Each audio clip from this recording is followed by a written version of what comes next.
Falando sobre perdão, há uma história na Bíblia muito importante, que é a história de Davi.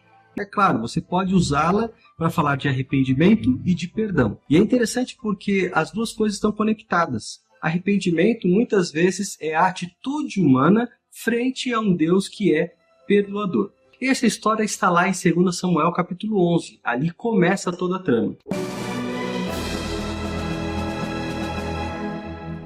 Davi já estava há algum tempo reinando, ele tinha controle sobre o seu reino e chegou a época de ir à guerra.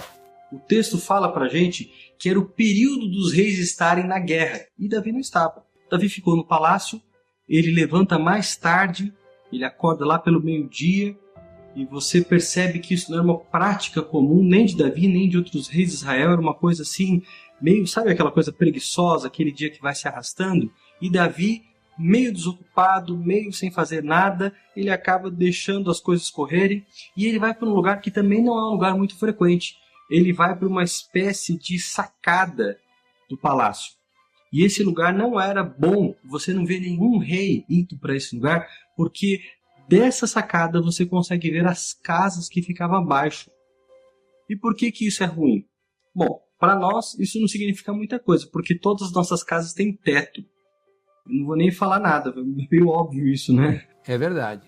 Imagina, comenta aí se a sua casa não tem teto. Claro, toda casa tem teto. Mano, você tem demência? Mas a casa das pessoas daquela época não tinha um teto. Quer dizer, vamos entender direitinho. Elas eram compostas, as casas, por quartos que ficavam em torno de um pátio. Esse pátio, ele ficava descoberto. E lá as pessoas tomavam banho. Então, qualquer pessoa que estivesse naquele momento tomando banho, Davi poderia ver. Não que ele estivesse ali para isso, mas sabe quando ele está ocupado, sem fazer nada, e por curiosidade, talvez ele acabou indo para esse lugar. E de fato, ele viu uma pessoa tomando banho, uma mulher chamada Betseba. Essa mulher era uma mulher muito bonita. Imagina, uma mulher tomando banho, bonita, Davi lá naquela situação. Não quer olhar, mas só um pouquinho e tal, acabou olhando e ele foi se informar sobre ela. Não sabia qual era o nome dela naquele momento e descobriu que ela era esposa de Urias, um dos seus principais guerreiros. Davi tinha uma elite de guerreiros e Urias é mencionado entre esses. Ela também era sobrinha de um conselheiro muito especial de Davi, Aitofel. Ele era tão sábio que quando ele falava as pessoas diziam que era quase um oráculo, a voz de Deus, como se Deus estivesse falando naquelas palavras de sabedoria. Betseba era uma pessoa, então, bem relacionada com boa parte dos principais articuladores do reino de Davi, guerreiros, conselheiros, e isso era motivo suficiente para que Davi, se fosse esperto, se afastasse. Mas naquele momento a paixão falou mais alto, a vontade de estar com aquela mulher bonita, e ele mandou buscá-la. Claro, ela não sabia o que estava acontecendo, acabou indo, e Davi a constrangeu, a verdade é essa, ele a constrangeu, usou do seu poder para garantir que aquela noite ela passasse com ele. Uma história meio terrível, mas começa a ficar pior. Porque Betseba não estava tomando um simples banho. Aquele banho era um banho especial que as mulheres tomavam após o período menstrual, um banho de purificação que a lei pedia. E você sabe que depois desse período vem um outro, que é o período fértil. Isso mesmo, Betseba teve relações com Davi, forçada, é verdade, mas por causa do período que ela estava, ela engravidou e mandou notícias para o rei. Então a coisa ficou feia, porque Davi agora não podia esconder aquela relação, que era uma relação errada, a mulher era casada, então ele resolve chamar Urias, o esposo dela, o marido, estava na guerra. Urias vai, Davi faz todo aquele joguinho, e aí, como é que tá a guerra, tal, estamos vencendo, como se ele tivesse me interessado. Se tivesse interessado, o moço estava lá, né? Não, nada a ver, irmão. Mas ele fez todo aquele agradinho para Urias, e pensou, agora esse homem à noite vai matar a saudade da esposa, tal, depois ele vai, ué, mas ficou grávida como? Ah, o filho é meu, foi aquela vez, tal. Mas Urias não foi para casa. Ele dormiu ao relento, perto dos muros do palácio. No dia seguinte, Davi ficou sabendo disso, mandou chamar Urias, falou, Urias, por que você não foi para casa, criatura? E Urias explica, olha, os soldados lá estão dormindo todos ao relento e eu achei que não seria justo. Olha que cara consciente, Davi ficou com raiva. E foi pro plano B, que era o plano de bebida. Foi lá, encheu a cara de Urias saiu meio torto lá, e mesmo bêbado, ele não foi para casa matar a saudade da esposa, acabou dormindo lá no mesmo lugar. Bom, o plano A de amizade falsa falhou, o plano B de bebida falhou, agora era o plano M de morte.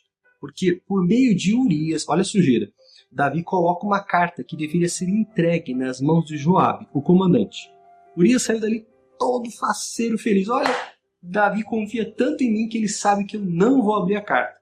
Pois é, se ele abrisse a carta, ele iria descobrir que ali Davi estava pedindo para que Joabe, o comandante do exército, colocasse Urias na frente de batalha. Você sabe o que acontece com um soldado que está na frente da batalha, né? E para garantir mesmo, Davi mandou que a ordem de Joabe, quando isso acontecesse, quando Urias estivesse na frente e a batalha apertasse, a ordem é que os demais recuassem. Então imagina a cena, Urias lá lutando, vamos lá pessoal, e olha para trás, só tem ele. Nem outra, morreu. Quando ele morreu, Davi fez a única coisa que ele podia fazer decente, que era se casar com Betseba. Eu digo decente porque se ela ficasse grávida, sem marido, seria completamente desamparada. Para as mulheres que estavam viúvas e tinham um filho para sustentar, não tinha muito o que fazer. Ou voltavam para sua família, ou mendigavam, ou se prostituíam. Então ela teria uma vida miserável. A única coisa decente que Davi fez foi pelo menos se casar com ela, o que garantiria um amparo para ela. E também um reconhecimento de que aquele filho era dele. Mas aí veio o profeta Natan. O profeta Natan foi enviado por Deus para falar com Davi, porque a coisa começou a ficar pública. Imagina, Davi mandou chamar Betseba, então ele usou, quem sabe, algum servo para ir buscá-la. Ele perguntou sobre ela, então algumas pessoas sabiam do interesse. E você sabe, né? A fofoca vai correndo, as pessoas começam a suspeitar. Opa, ele chama ela vem no palácio. Aí daqui a pouco o marido morre, aí ele casa com ela. Tava estranha a história. Eu não sei o que aconteceu, se aconteceu, não tô sabendo. Mesmo quem não sabia começou a dar aquela entortada de olhar. Falou, ih, Davi... Então a coisa começou a ficar pública. E Davi também estava muito mal. Davi era um homem muito sincero, gostava de fazer as coisas certas. E ele tinha consciência que ele tinha pisado feio na bola, para dizer o mínimo. E é nesse momento então que o profeta Natan vai até Davi e conta uma história. Na história tinha um homem muito pobre, uma ovelha só. Aquela ovelha que ele cuidava, mimava, tudo. E havia do seu lado um vizinho que era um homem muito rico, que tinha muitas ovelhas. Um dia, quando chega assim, visita na casa do homem rico, ao invés de matar uma das suas ovelhas e servir para os seus convidados, ele vai lá e mata do pobre. Davi fica indignado quando ele ouve essa história. Ele era rei, ele tinha condição de julgar os erros e as coisas que os outros faziam. E quando ele ouve essa história, ele dá uma medida, dá uma sentença. Olha, esse homem tem que restituir 4 vezes mais. Ok, isso era o que a lei dizia. Aí Davi exagera depois, pesa a mão, fala assim, e esse homem tem que morrer também. Além de restituir, ele tem que pagar com a vida. A lei não dizia isso. O problema é que quando você faz as coisas erradas, você começa a culpar os outros. Você começa a querer ver defeito nos outros. Mas no fundo é você quem é errado. Natan olhou bem para os olhos de Davi. Você quer que esse homem morra? Quero, cadê ele? Esse homem é você. E aí caiu a ficha de Davi. Era o tempo da ficha ainda. E Davi percebeu pisada de bola, percebeu o erro, percebeu a falta dele e ele se confessa. Ele se arrepende de verdade. E é nesse momento que entra o perdão de Deus. Davi, ele reconhece o perdão de Deus em 2 lindos salmos. O Salmo 32 e o Salmo 51. Ali, mais ou menos, tem todo o seu sentimento, o seu sofrimento por causa do pecado e também o pedido para que Deus o restaurasse. É interessante que a Bíblia fala que Deus é rico em perdoar. Deus perdoa de forma completa. Deus apaga os pecados. Ele vai fazer isso, claro, depois do seu julgamento, ele vai apagar por completo os pecados. Por ora, aqueles que se arrependem, Deus perdoa os pecados. E perdoa de verdade, perdoa de forma completa. Restitui, deixa a pessoa com a ficha limpa. Então o perdão de Deus ele está disponível, principalmente por meio da cruz do Calvário. Ali Deus garantiu perdão para toda a humanidade. O quão perdoador, o quão amoroso é Deus e como o perdão dele, de acordo com a Bíblia, pode restituir a paz. Eu já experimentei o perdão de Deus, muitos também já experimentaram. Podem dizer com certeza que o perdão de Deus ele restitui, ele completa, ele regenera. Um forte abraço, Deus abençoe você.